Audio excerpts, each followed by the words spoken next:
पिछले पार्ट में हमने देखा कि टोपी वाले के मरते ही उसका बना बनाया साम्राज्य तबाह हो गया, पर उसे मारा किसने? तो बात ऐसी है कि उस रात उसका पीछा कोई ऐरा गहरा नहीं बल्कि अगुनी कर रहा था। सत्ता हथियाने के लिए उसी ने टोपी वाले को मारा था। अगली सुबह तक अरिसू और उसके साथी किसी नए ठिकाने की तलाश में निकल चुके थे। एक जगह इनको बिल बोर्ड पर लिखा हुआ मिला, नेक्स्ट स्टेज स्टार्ट। पर अगर नेक्स्ट स्टेज शुरू हो चुका है तो इन्हें इसके रूल्स क्यों नहीं बताए गए? खैर, जो भी हो, अगले ही क्षण बीच के बचे खुचे लोग भी आ धमके। तभी अचानक इन पर हमला होने लगा। इन पर थोक के भाव से गोलियां बरसने लगी, और ये कोई मामूली गन की गोलियां नहीं थी। एंटी टैंक राइफल की गोलियां थीं, जो टैंक को भेदने के लिए होती है। अगर आदमी को एक गोली भी लग जाए तो शरीर खरबूजे की तरह फट जाता है। पर सवाल ये था कि इस राइफल को चला कौन रहा है? दहशत के मारे वहां अफरा तफरी मच गई। लोग मर रहे हैं, गिर रहे हैं, भाग रहे हैं, भगदड़ मची हुई है। भाई साहब, ये होता है असली खौफ। देखते ही देखते जिसको जहां छिपने को मिला वो वही छिप गया। किसी को गेम रूल नहीं पता था तो जीतने का कोई सवाल ही नहीं बनता। तभी आसमान में एक जहाज पर हुकुम के बादशाह का बैनर टंगा हुआ दिखा। बात करें ताश के पत्तों के 4 बादशाहों की तो उनमें सबसे पावरफुल होता है हुकुम का बादशाह। तो जाहिर सी बात है इस गेम के 4 बादशाहों में भी वही सबसे पावरफुल बादशाह होगा। अगले पल काले लिबास में लिपटा एक शख्स दिखा। ये कोई और नहीं बल्कि हुकुम का बादशाह था। इतने में दत्ता और हान कार लेकर सही मौके पर पहुंच गए। चिशिया ग्रेनेड आने के कारण कार में बैठ नहीं सका और इनके ग्रुप से बिछड़ गया। दत्ता जितना तेज गाड़ी भगा सकता था भगाया, और ये किसी तरह हुकुम के बादशाह से पीछा छुड़ाकर निकल आए। अरीसू इतना तो समझ चुका था कि हुकुम के बादशाह के लिए कोई रूल नहीं बना। शायद उसके लिए पूरा टोक्यो ही गेम एरिना है। अगर उससे जीतना है तो उसे मारना होगा, जो कि फिलहाल तो पॉसिबल नहीं है। इनके ठीक पीछे एक और कार थी जिसमें 4 लोग थे। ये भी हुकुम के बादशाह से बचकर भाग रहे थे, मगर ज्यादा देर तक नहीं। हुकुम का बादशाह पीछे से कार के ऊपर चढ़ा और बारी बारी एक एक को मार डाला। फिर उसी कार को लेकर पीछा करने लगा। पीछे आते कार को देख दत्ता पहचान गया कि ये बीच की कार है, मगर उन्हें कहाँ पता था कि उसके अंदर हुकुम का बादशाह बैठा है। बराबर में आते ही वो इन पर ताबड़तोड़ गोलियां बरसाने लगा। फिर क्या था, हान ने स्टीयरिंग संभाला और कार को रॉकेट बना डाली। हुकुम का बादशाह भी बहुत मनढीठ था, पीछा छोड़ने का नाम ही नहीं ले रहा था। आप जो ये रोड के बीचों बीच गाड़ियां देख रहे हैं, असल में उनके ओनर तो गायब हो गए, मगर उनकी गाड़ियां ज्यों के त्यों रोड पर पड़ी हुई है, जिसकी वजह से आगे जाकर इनकी बैंड बच गई। कार टकराई और पलट गई। वो तो गनीमत रहा कि इनके साथ साथ बादशाह की कार भी टकरा गई, वरना इन्हें भागने तक का भी मौका नहीं मिलता। जैसे तैसे करके ये भाग तो निकले, लेकिन इस बार ग्रुप से हान बिछड़ गई। वैसे तो ये जगह ठहरने के लिहाज से सेफ लग रहा था। जब तक वीजा के दिन है ये यहाँ सुकून से रह सकते हैं, मगर कभी ना कभी तो यहाँ से बाहर निकलना ही होगा। इसलिए ये अभी से जुगाड़ में लग गए। इनकी 2 टीम बनी। क्वीन और दत्ता नॉन इलेक्ट्रिक कार की तलाश में निकल गए, जबकि अरिसू और उसागी खाने का जुगाड़ करने सुपरमार्केट पहुंचे। मतलब किसी भी सिचुएशन में खाना तो चाहिए ही चाहिए। अगले दिन एक और नई बात पता चली। 4 बादशाह के जहाज बैनर के साथ आसमान में दिख रहे थे। वही हुकुम के बादशाह का जहाज इनकी तरफ ही आ रहा था। मतलब ये जहाज 4 बादशाहों के लाइव लोकेशन को दर्शाता है। जहां तक अरिसू समझ पाया, इन 4 फेस कार्ड के अलग अलग मास्टर होंगे। उनके गेम और रूल भी अलग अलग होंगे। अगर ये चिड़ी, ईट या फिर दिल के बादशाह का गेम ज्वाइन कर ले तो हुकुम का बादशाह इनका कुछ नहीं कर पाएगा। क्योंकि आप लोग खुद सोच कर देखो, अगर हुकुम का बादशाह दिल के बादशाह के गेम में घुसकर ताबड़तोड़ गोलियां चलाने लगे, ऐसे तो गेम खराब हो जाएगा। इसलिए गेम मास्टर ने जरूर कोई नियम बनाया होगा जिससे 4 बादशाह एक दूसरे के गेम में इंटरफेयर ना करे। अगर अरिसू भी गेम मास्टर होता तो कुछ इसी तरह का नियम बनाता। अब इनके पास 2 रास्ते थे, या तो हुकुम के बादशाह से डरकर यही छिपे रहे और वीजा खत्म होने के बाद मर जाए, या फिर कोई गेम ज्वाइन कर इस दुनिया से बाहर निकलने का रास्ता पता लगाए। बादशाहों को तो गेम मास्टर के बारे में जरूर कुछ ना कुछ पता ही होगा। रह गई बात तीनों में से किस बादशाह की गेम ज्वाइन करे, तो सबसे अच्छा ऑप्शन था चिड़ी, क्योंकि चिड़ी का गेम टीम वर्क से खेला जाता है और इनके पास तो एक बेहतरीन टीम भी है। अगले पल गाड़ी उठाएं और चिड़ी के बादशाह का बैनर को फॉलो करते हुए उसके अड्डे पर पहुंच गए। ये कोई बंदरगाह लग रहा था जहां पर चारों ओर कंटेनर्स ही भरे पड़े थे। वहीं सामने टेबल पर 4 बैंड रखा हुआ मिला। बोर्ड पर लिखा था कि इस गेम को ज्वाइन करने के लिए 5 लोग चाहिए, मगर वे तो 4 ही थे, ऊपर से बैंड भी 4 ही था। तभी निरागी सामने आया, जिसे देख ये हैरान रह गए, क्योंकि इन्हें लगा था कि निरागी मर चुका होगा, लेकिन वो जिंदा था और 5वां बैंड उसी के हाथ में था। इनके सामने बड़ी दुविधा आन पड़ी, क्योंकि सबको पता ही है कि निरागी कैसा है। अगर ये उसको टीम में लेकर खेलेंगे तो पक्का हार जाएंगे। खैर, जो भी होगा देखा जाएगा। किस्मत भरोसे ये सब गेम ज्वाइन कर लिए। अंदर इन्हें चिड़ी के बादशाह की टीम मिली। स्ट्रेट बाल, मस्तानी चाल तथा तन पर एक भी लत्ता नहीं। ये थी चिड़ी के बादशाह की पहचान। नाम था क्यूमा। उसने बारी बारी अपने टीममेट्स का परिचय दिया, जिनमें थे यूटीए, मकी, बाके बिहारी और सितारा। वो सब तो ठीक है, चिड़ी के बादशाह को नंगू पंगू देख इनकी बोलती बंद हो गई थी। उसका जवाब था कि हमें परमात्मा ने दुनिया में जैसा भेजा है वैसे ही रहना चाहिए। खैर, अपनी अपनी मर्जी। रह गई बात इस गेम के नियम की, तो नियम जानने से पहले अरिसू ने पूछा, तुम लोग कौन हो? बादशाह ने बताया कि वो इस देश के सिटीजन्स है। इसके आगे और जानना है तो उन्हें क्यूमा की टीम को हराना होगा। जिस गेम को ये खेलने वाले हैं उसे सितारा ने बनाया है। इस दुनिया में कोई भी गेम रिपीट नहीं होते, यानी क्यूमा की टीम के लिए भी ये गेम नया है। हारने वाली टीम को लेजर से मार दिया जाएगा। पड़ाव चिड़ी का बादशाह, तय समय 2 घंटे। नियम कुछ इस प्रकार से हैं। गेम की शुरुआत में दोनों टीम्स को 10-10 हजार पॉइंट्स मिलेंगे, जिसे इन्हें अपने टीम मेंबर्स में बांट लेना होगा। पॉइंट किसी प्लेयर को कम तो किसी को ज्यादा या फिर बराबर भी बांट सकते हैं, मगर किसी के पॉइंट 100 से कम नहीं होने चाहिए। इस गेम में पॉइंट हासिल करने के 3 तरीके हैं। पहला तरीका है बैटल करके, मतलब बैटल करने के लिए अपने विरोधी टीम के प्लेयर को छूना होगा। जिसके पॉइंट्स ज्यादा होंगे वो जीत जाएगा। देखा जाए तो ये रिस्की है, क्योंकि आपको नहीं पता होगा कि विरोधी टीम के प्लेयर के बैंड में कितने पॉइंट्स हैं। अगर उसके पॉइंट आपसे ज्यादा हुए तो वो जीत जाएगा। जीतने वाले प्लेयर को 500 पॉइंट मिलेंगे, जबकि हारने वाले प्लेयर से 500 पॉइंट्स काट लिए जाएंगे। बैटल जोड़ी बनाकर भी कर सकते हैं। जोड़ी बनाते ही दोनों प्लेयर्स के पॉइंट्स जुड़ जाएंगे तथा जीतने पर दोनों में बराबर बट जाएंगे। भाग्य संयोग किसी प्लेयर के पॉइंट माइनस में चले गए तो उस प्लेयर के लिए ये गेम वही खत्म हो जाएगा। पॉइंट बनाने का दूसरा तरीका है आइटम्स को कलेक्ट करना। यहाँ मौजूद तमाम कंटेनर्स में से किसी 6 कंटेनर्स में 6 आइटम रखे हैं। उन आइटम्स को कलेक्ट करके भी पॉइंट्स बना सकते हैं। तीसरा और लास्ट तरीका, जिसे अगर सही से खेल गए तो बाजी पलट सकती है, ये है बेस। इसके ठीक दूसरी साइड पर चिड़ी के बादशाह का भी बेस है। विरोधी टीम के बेस को छूने पर 10,000 पॉइंट्स मिलेंगे। अगर ऐसा है तो बेस की रक्षा के लिए भी तो कोई नियम होगा। अगर विरोधी टीम का प्लेयर इनके बेस को टच करने आता है तो बचाव में इन्हें अपने बेस को टच करके रखना होगा। बेस को टच करते ही जिन जिन प्लेयर्स ने बेस को टच किया होगा, सिर्फ उनके पॉइंट्स अनंत हो जाएंगे। जिसके बाद अगर वो विरोधी प्लेयर को बैटल कर देते हैं, मतलब एक हाथ से बेस तथा दूसरे हाथ से विरोधी प्लेयर को छू लिए, तो उस विरोधी प्लेयर के 10,000 पॉइंट्स कट हो जाएंगे। अगर उसके पॉइंट्स माइनस में चले गए, उसी क्षण उस प्लेयर को लेजर से मार दिया जाएगा। जीतने वाले प्लेयर को 10,000 पॉइंट्स मिल जाएंगे। एक और बात, किसी के साथ बैटल करने के बाद दोबारा से बैटल करने तथा जीते हुए पॉइंट्स को बैंड में ऐड करने के लिए इन्हें अपने बेस पर लौटकर बेस को छूना होगा। अपने आप को एक्टिवेट करना होगा, तभी जाके बैटल कर पाएंगे। अन्यथा ऐसा किए बगैर बैटल करते हैं तो दोनों प्लेयर्स को उनके बैंड से जोर का झटका लगेगा। यही कुछ नियम थे जिन्हें ध्यान में रखकर इन्हें इस गेम को खेलना था।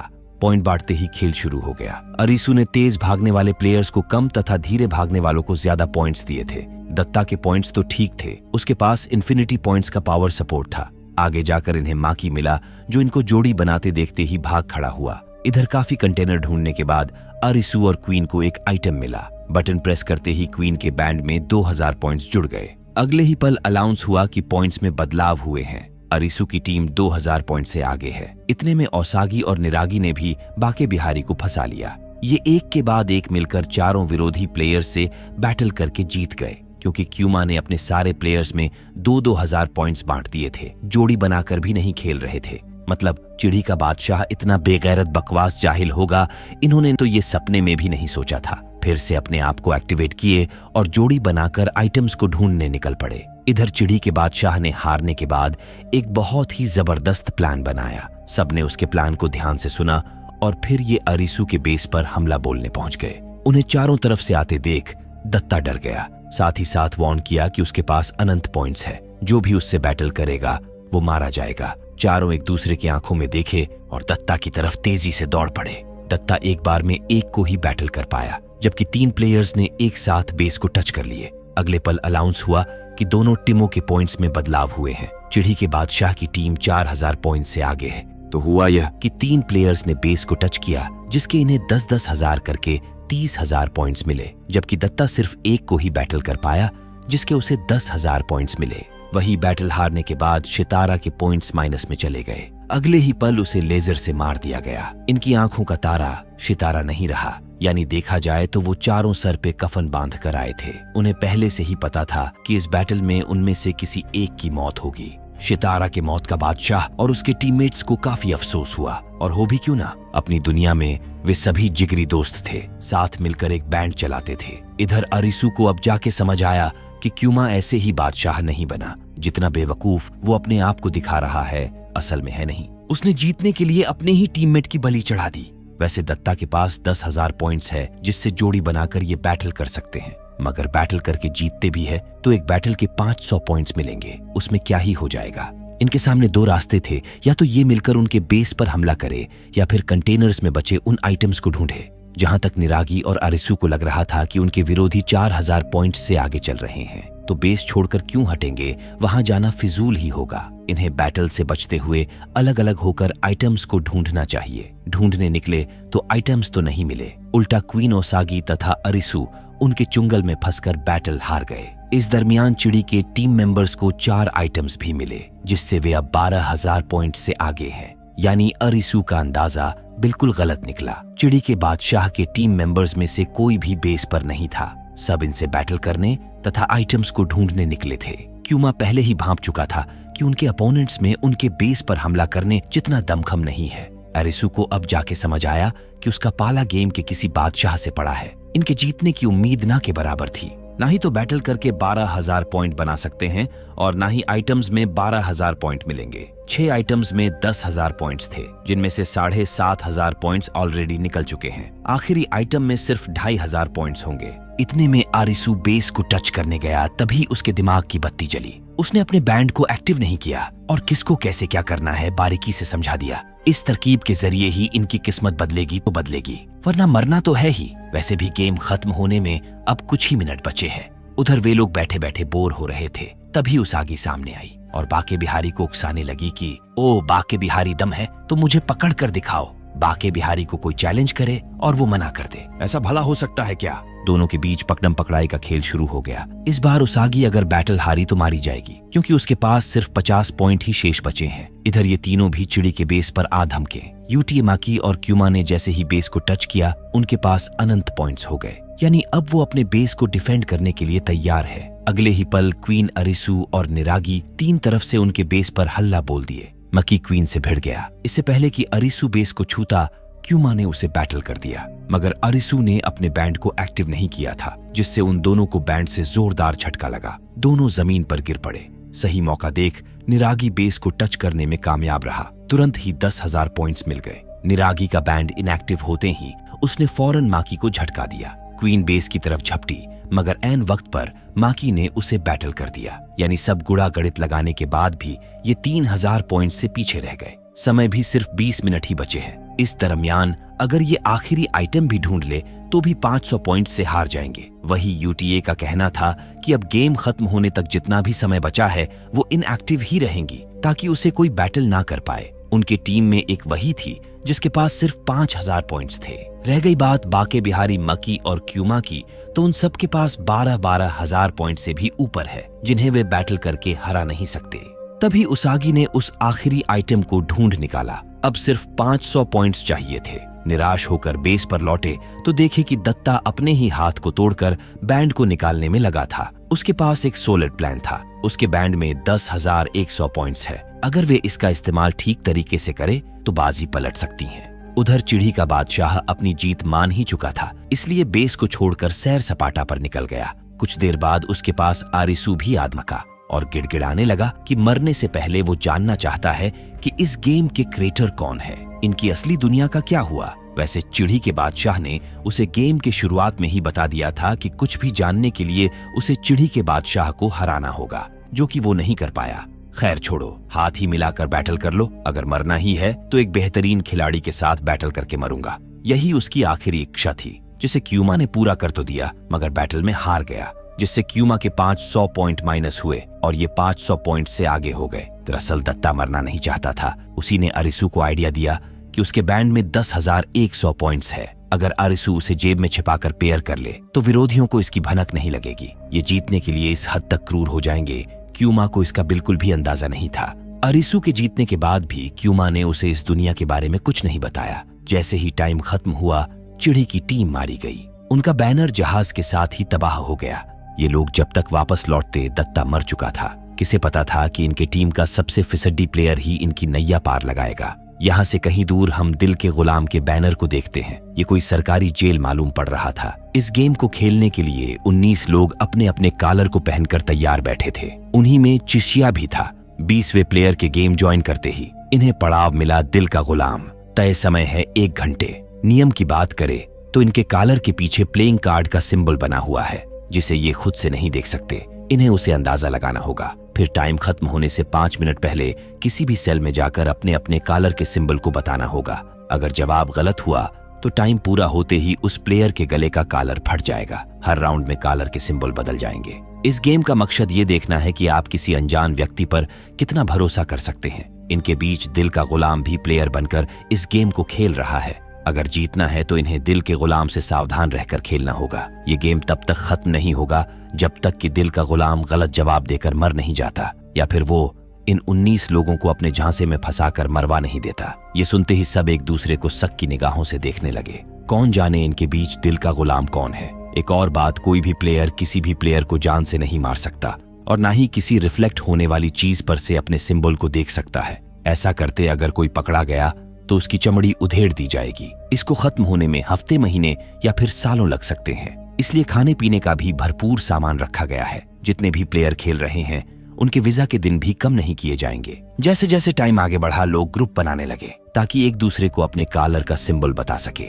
इन्हीं में एक बहुत तेज तर्रार लड़की थी जिसका नाम था चिंकी। उसने पल भर में सबसे बड़ी टीम बना ली। वही चिशिया अपने पास खड़े एक महानुभाव को बताया कि जिस टीम में जितने ज्यादा लोग होंगे वो टीम उतनी ही जल्दी धराशायी होगी।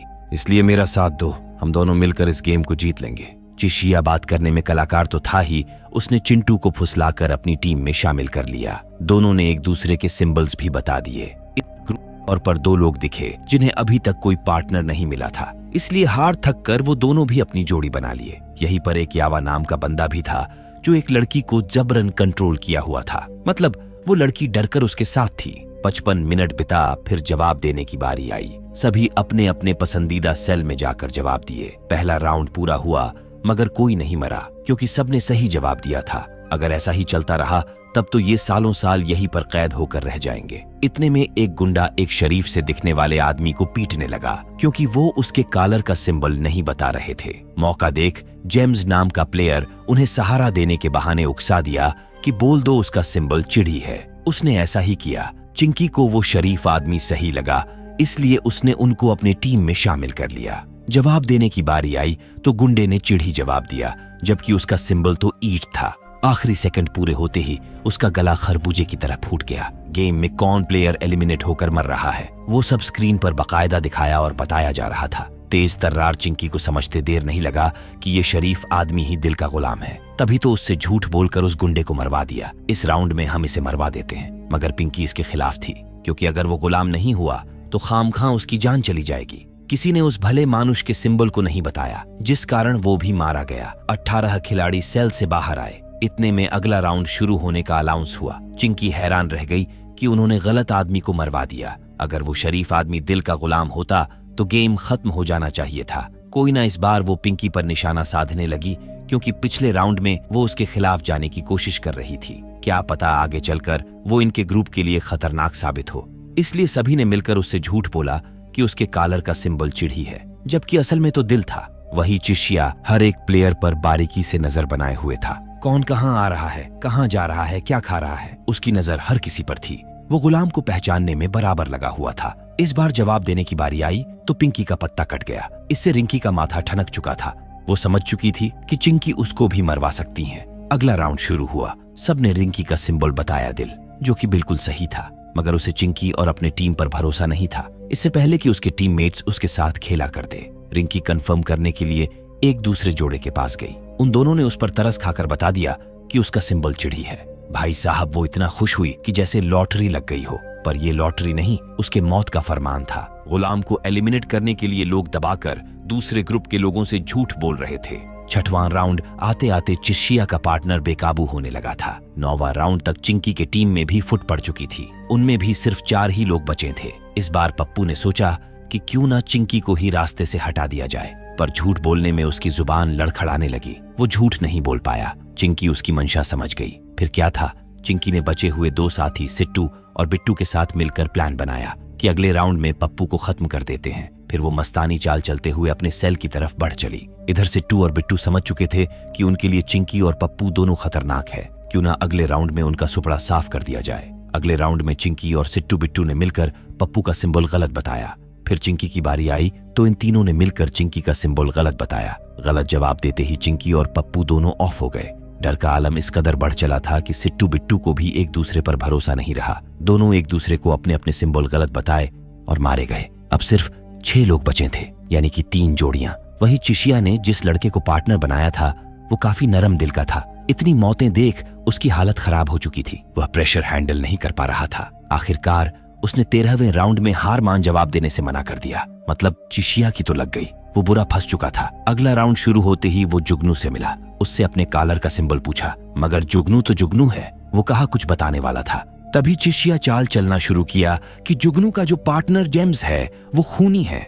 उसने 4 लोगों का मर्डर किया है। उसे असल दुनिया में फांसी होने वाली थी। वैसे ये न्यूज चिशिया ने पेपर में पढ़ी थी। मतलब देखा जाए तो दिल का गुलाम उसके जैसा ही कोई खूंखार अपराधी हो सकता है।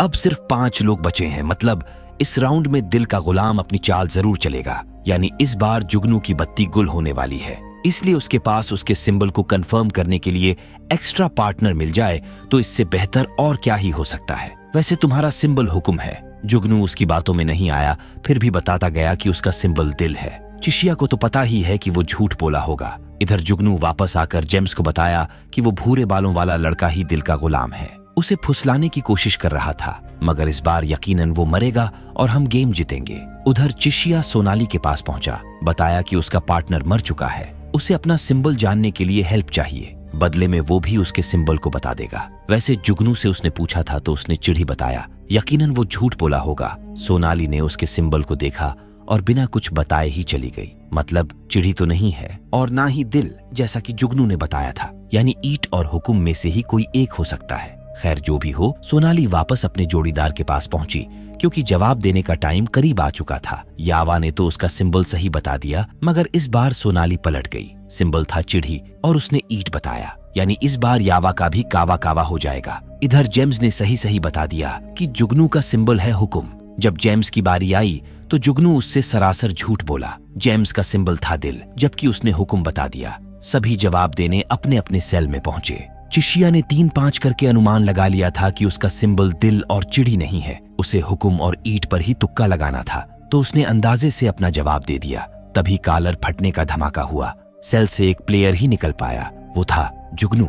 कुछ देर इंतजार किया, फिर कह कहकर हंस पड़ा कि जीत गया मैं जीत। इतने में एक और सेल का दरवाजा खुला। वो था चिशिया। असल में उसने अंदाजा लगा लिया था कि जुगनू ही दिल का गुलाम है। जिस प्लेयर से कोई जोड़ी नहीं बना रहा था, आखिर वो उसी के पास क्यों गया? क्योंकि उसे लगा कि वो उसको कंट्रोल कर सकता है। तभी तीसरा दरवाजा खुला। वो था जेम्स। जुगनू के झूठ बोलने के बाद भी आखिर वो बच कैसे गया? तो बात ऐसी है कि उसे जुगनू पर शुरुआत से ही शक था। वो जानता था कि अगर जुगनू दिल का गुलाम हुआ तो अंत में अपनी चाल जरूर चलेगा। तभी चौथा दरवाजा खुला। वो था यावा। मतलब सोनाली के झूठ बोलने के बाद भी वो बच गया और सोनाली को उसने सही सिंबल बताया था, फिर भी वो मर गई। इसका मतलब ये हुआ कि कोई और था जो सोनाली से कनेक्ट था। जुगनू चिशिया पर इल्जाम लगाने लगा कि यही सोनाली से कनेक्ट होगा। ये भूरे बालों वाला ही दिल का गुलाम है। जुगनू को गुलाम साबित करने का तोड़ चिशिया के पास रेडी था। उसने बताया कि जुगनू और सोनाली अपने सिंबल को उनके पार्टनर ने सही बताया या फिर गलत। कंफर्म करने के लिए चिप्स के पैकेट का इस्तेमाल करते थे,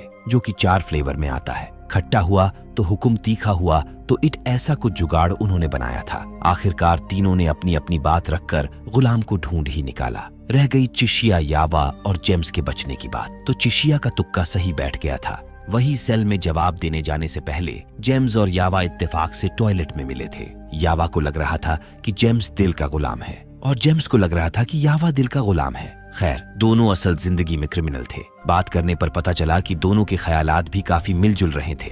दोनों का एक ही कहना था कि इस दुनिया से बेहतर जगह राजकाज करने के लिए कोई हो ही नहीं सकता, क्योंकि उन्हें काबू करने के लिए इस दुनिया में कोई पुलिस प्रशासन, नियम, कानून वगैरह नहीं है। इन्होंने लास्ट मोमेंट पर अपनी टीम बना ली। उन्हें भी पता था कि ये राउंड डिसाइडर राउंड होने वाला है। तभी अगला राउंड स्टार्ट हुआ। दोनों ने मिलकर जुगनू को दबोच लिया। उन्हें जुगनू से इस दुनिया के बारे में और जानना था, पर जब वो कुछ बोलने को तैयार नहीं हुआ तो ये उसकी जुबान काट दिए। मतलब नियम में यही बताया गया था कि किसी प्लेयर को जान से नहीं मारना है, पर ये जीभ तो काट ही सकते हैं। बेचारा दिल का गुलाम तुक्का लगाने लायक भी नहीं रहा और ये तीनों गेम जिद कर निकल गए। दोस्तों, इसके सिर्फ 4 एपिसोड्स को एक्सप्लेन करने में ही वीडियो बड़ी हो गई है। अगर आप चाहते हैं कि इसके अगले 4 पार्ट को भी हम एक्सप्लेन करें तो कमेंट करें या फिर दिल वाला इमोजी लगाए। अगर इस वेब सीरीज को देखकर मजा नहीं आ रहा तो फिर आपके लिए हम किसी और मूवी की वीडियो लेकर आएंगे। वैसे देखा जाए तो आगे आने वाले एपिसोड्स में काफी कुछ देखने को मिलेगा। अगुनी और हुकुम के बादशाह की जबरदस्त टक्कर होगी। कुछ नए कैरेक्टर्स भी सामने आएंगे। ये सभी इस दुनिया में कैसे आए, गेम के क्रिएटर कौन है, सब पता चलेगा।